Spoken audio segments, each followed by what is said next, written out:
Hey guys, today we're going to talk about how long it takes to purchase a home. The first step in buying a home is searching for a home. Some people start that search online, some people start with a realtor, some people look at one house and know that's the house for me. I've had people that have looked at houses over a period of years before they decide, I found the house, that's the house I'm going to commit to. So the amount of time that takes is completely up to you. The next process, once you put an offer in on a house, is how long is it going to take to get a response? Every time your realtor submits an offer for you, they're going to put an expiration date on that offer, which says, we want a response by this date and time, otherwise this offer expires. If they don't respond, that means they rejected your offer, or maybe they're coming back with a counter offer, but that way you don't have an offer hanging out and you're not committed to that house if they don't respond and you decide, I want to move on and put an offer on something else.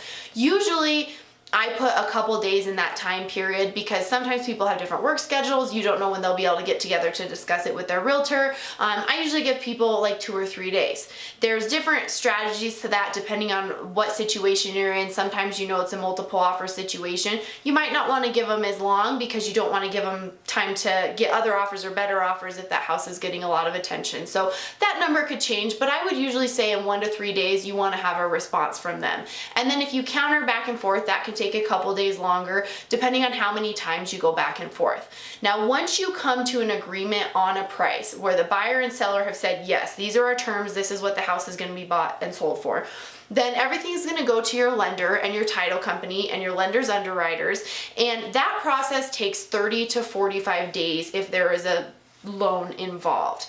Now, if you've been pre-approved, if you have submitted everything that your lender needs, if you really were on top of all your documentation, that can take toward the shorter end of those 30 days, and some lenders can actually do it quicker.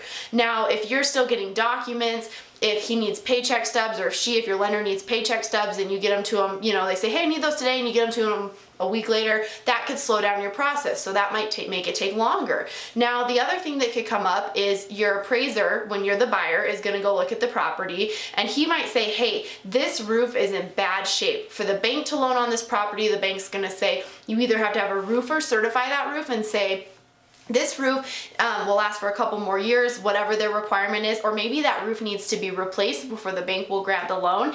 In that case, you have to wait for that repair, that lender required repair, to be made before closing. So that can stretch it out longer too. The short answer is 30 to 45 days after you're under contract if everything goes smoothly. But the long answer is it could take, depending on the repairs necessary, or if you're dilly-dallying with getting paperwork to your lender, it could take much longer than that. So 30 to 45 days is your short answer once you're under contract. Thanks for stopping by. Please subscribe to the channel. Please leave comments. Let us know what other questions we could answer. I thank you for your time. Have a lovely day.